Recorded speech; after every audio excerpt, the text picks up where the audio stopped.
Vou ler uma história de um jogo chamado Pixel de Átomos para você. O início do jogo.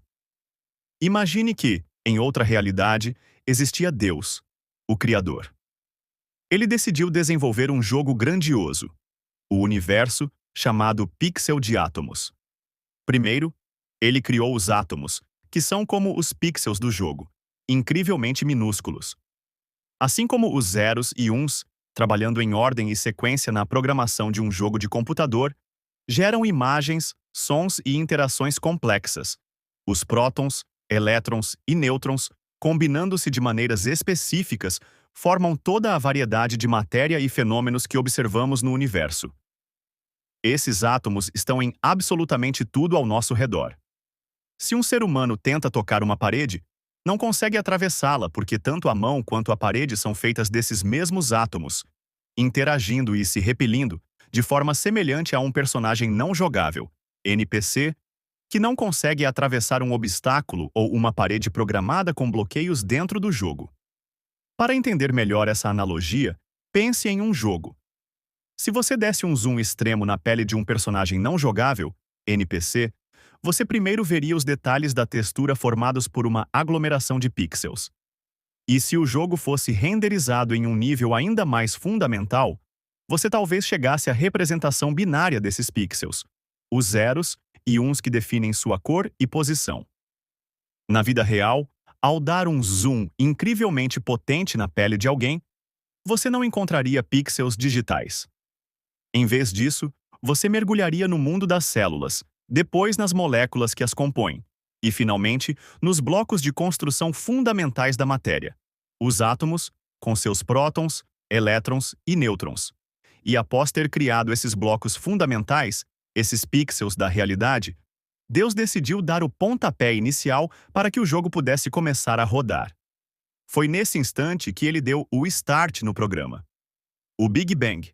E com esse impulso inicial, veio o Big Bang, a grande explosão que deu origem a tudo. Desse evento inicial, surgiram as partículas, que se agruparam para formar os primeiros átomos. Com o passar do tempo, esses átomos se juntaram pela gravidade, formando as primeiras estrelas e, posteriormente, as galáxias inteiras. Dentro dessas galáxias, em um planeta chamado Terra, as condições permitiram o surgimento da vida. Inicialmente simples, a vida evoluiu gradualmente, tornando-se mais complexa ao longo de eras. Uma dessas eras foi dominada por criaturas grandiosas, os dinossauros, que prosperaram por um longo período antes de um evento de extinção em massa abrir caminho para outras formas de vida. Eventualmente, a consciência floresceu, dando origem aos humanos. Como jogadores nesse jogo complexo, recebemos o livre-arbítrio, a capacidade de fazer escolhas e moldar nosso próprio caminho dentro das regras estabelecidas. Os profetas e o manual. E aqui entra uma parte interessante. Os profetas. Eles eram como jogadores especiais que conseguiam se comunicar diretamente com Deus, o programador. É como se eles tivessem um canal direto com o criador do jogo, recebendo informações e missões únicas. A Bíblia, para muitos, funciona como um manual, um guia com as regras do jogo e dicas para progredir sem trapacear. Os hacks e os bugs. Assim como todo jogo complexo inevitavelmente apresenta bugs e a possibilidade de alguns jogadores tentarem usar hacks, a experiência humana também tem suas peculiaridades. O próprio ato de o ser humano raciocinar e questionar as regras e a natureza da realidade pode ser interpretado como um bug fundamental no sistema predefinido, uma forma de acessar uma compreensão mais profunda do código. E, curiosamente, durante o sono, parece ocorrer um bug recorrente: a viagem astral direcionada.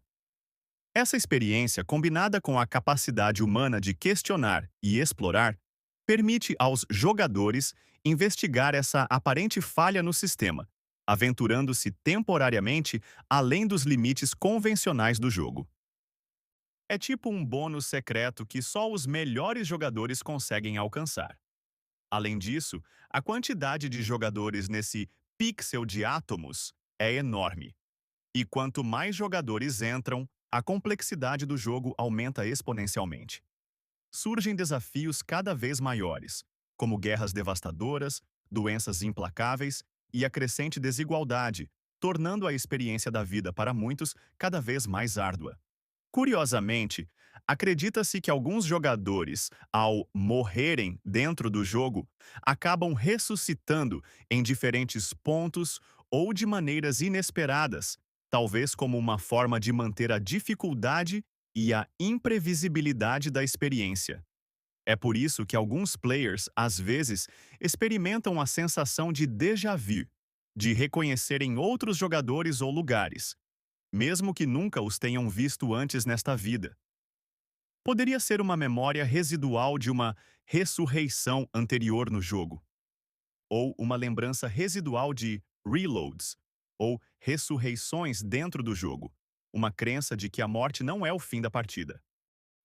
A recompensa e a continuidade.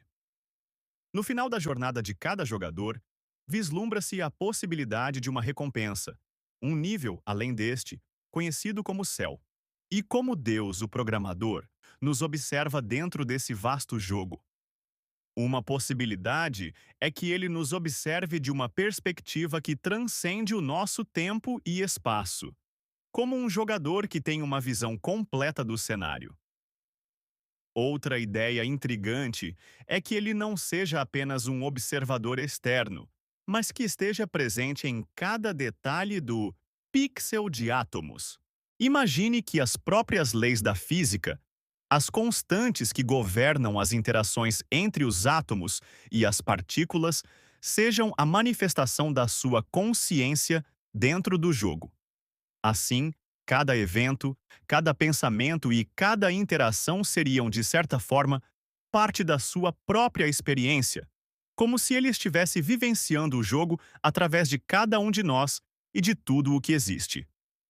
Seria uma forma de observação íntima e fundamental, onde o observador e o observado estão intrinsecamente ligados. Lembre-se, player, que cada movimento, cada escolha, cada pixel da sua existência está sendo observado. Se gostou desse tipo de vídeo, deixa seu like. Comenta o que você achou. Até logo!